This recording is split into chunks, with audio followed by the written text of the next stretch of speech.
Hello, and welcome to part 2 of Intro to Theater Online. To refresh your memory, I am Andrew Friedman. I am the instructor for this course, and I'm the one that's been reading and commenting on all your discussion posts thus far.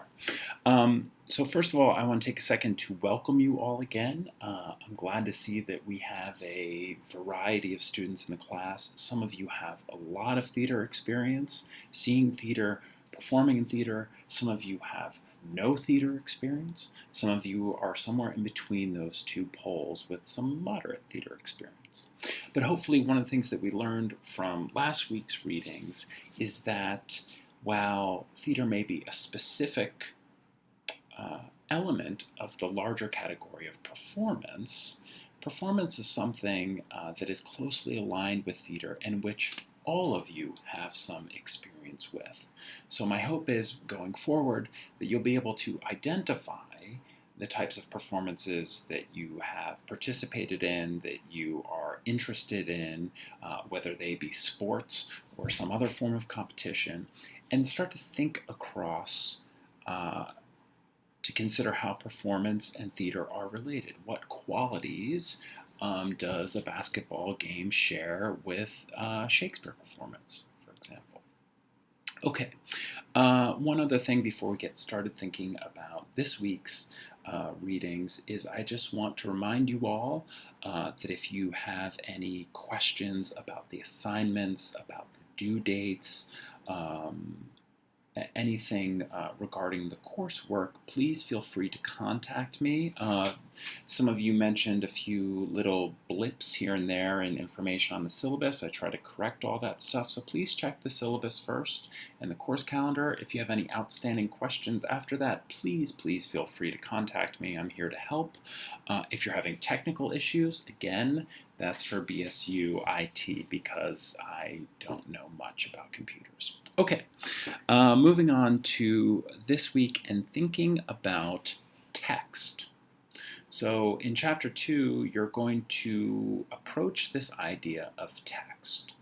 And again, I would suggest thinking about last week's model, in which we thought about performance as the large category and theater as the specific thing within that larger category. I would like us to consider text as, again, one of these large categories. A large category that can include numerous types of things, right?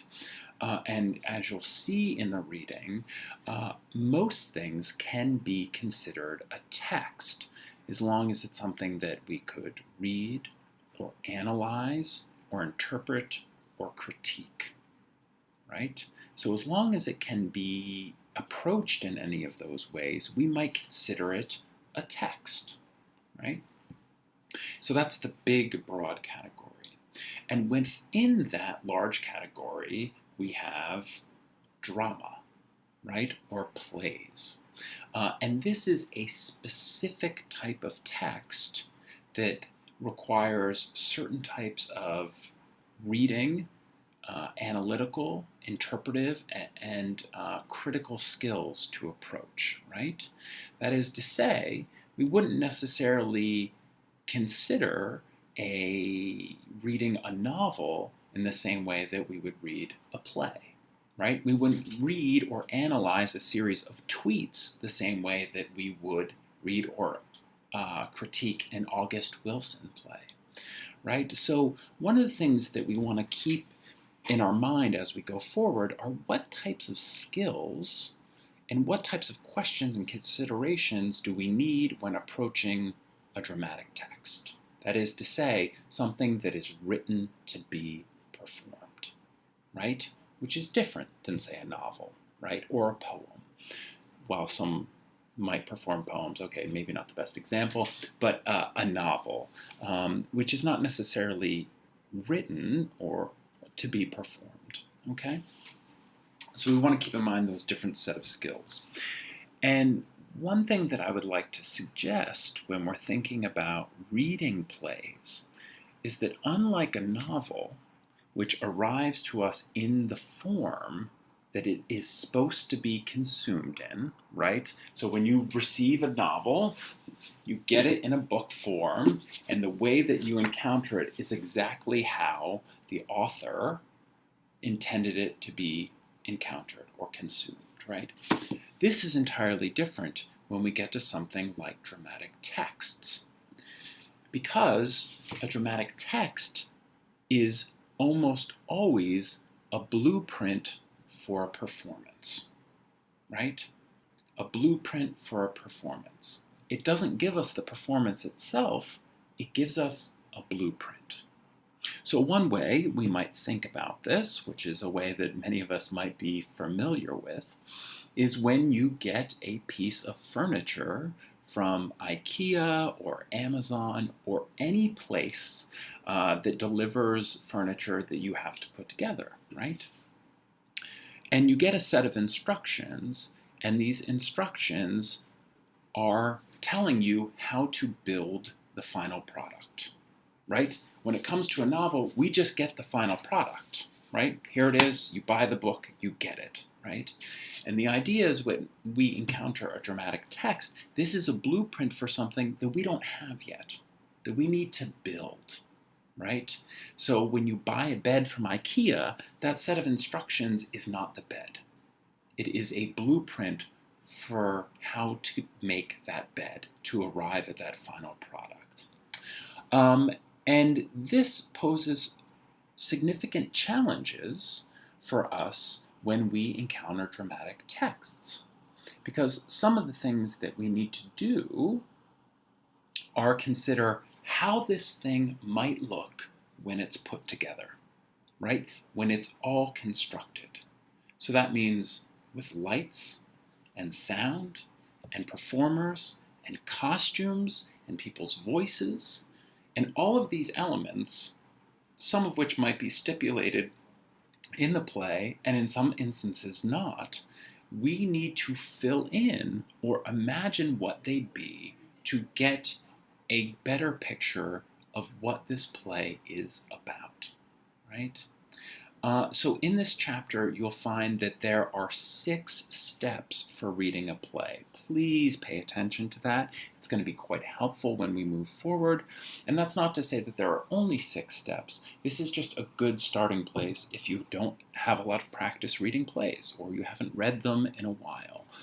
And let me just say again that I think it takes a little bit of practice and time to get used to reading a play and filling in those things, right? So we want to push ourselves beyond just reading it as 2 people talking to each other, right? Because when it comes to theater, there may be 2 people or 10 people or 5 people talking to each other, but there's an entire world that's supposed to be built around that. And in a novel, the author might fill in all of that, right? She may describe a beautiful meadow in which the characters are interacting. She might tell us how they're feeling. All of that might be filled in for us. And that's rarely the case when we get to a dramatic text. That's something that we need to interpret. So keep that in mind going forward. We're going to be asking ourselves, what does this look like? Where is this happening? Who are these people? What do they look like? What would these words sound like out loud? Okay? One other thing we should keep in mind when we're encountering texts or dramatic texts is to ask ourselves, what is the genre of the play that we're reading? Now, sometimes plays adhere very closely to genre, and sometimes they mix genres, and sometimes they attempt to make new genres. But in thinking about genre, often helps us establish rules, or what we might call in the theater as conventions, traditional ways of doing something, that's what a convention is, that help us to fill in all that stuff that the playwright may not have put in the text.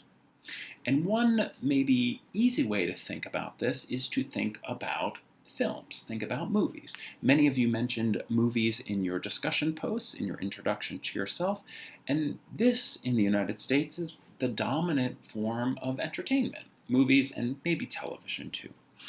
But you might ask yourself, in preparing to think about genre, how, when you sit down in a movie theater or you watch something on Netflix or wherever you encounter it, how do you know the difference between a horror movie and a rom-com? What are the signs, what are the conventions of a horror movie versus a rom-com?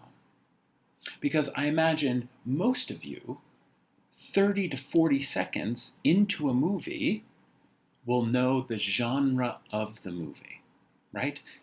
This is why it's so easy to make a movie trailer, right? When you see a trailer for a new movie, one of the things it's telling you is not only what the story is about, but what type of story you're watching. Is it a superhero movie? Is it an action movie? Is it a thriller? Is this a rom-com? Is this a drama? Is this a horror movie? Is this science fiction? And I would suggest that all of these different genres, right, all those being different genres, have ways of communicating that to us very quickly. They do it through music, they do it through lighting, they do it through costuming, they do it through language, they do it through location. So when you're encountering a play, we also want to be thinking about what type of genre is this thing that we're reading, and how is it communicating that to us. So those are some things to keep in mind for this week's reading. And that's all for now. Again, if you have any problems or questions or concerns, please contact me. Please be thinking about the two performances that you're going to see. Remember, if you are in the Muncie area, there are plenty of things here at the Ball State University campus. If you are further afield, there are places and things to see in your towns and neighborhoods and cities and states, but please run those things by me first so I can approve them and you can get your tickets and schedule those things. Okay, until we talk next time, so long.